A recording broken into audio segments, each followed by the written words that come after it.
Miks lennukid õhus kokku ei põrka? Euroopas jälgitakse üle 20 000 lennu päevas.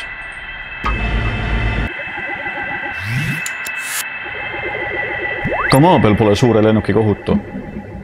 Kabiinist ei näe alati, kes sul seal tiival ringi ukerdab. Mõne pisema lennuki võib oma suurte võimsate mootoritega lihtsalt kuhugi põllu peale puhuda.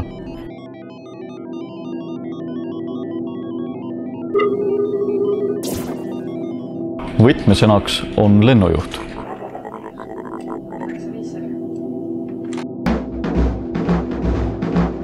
Siit Tallinna lennujuhtimiskeskusest jälgime, et kaks ükskõik millist õhusõidukit poleks teineteisele kunagi lähemal kui 5 meremiili horisontaalselt või 1000 jalga vertikaalselt.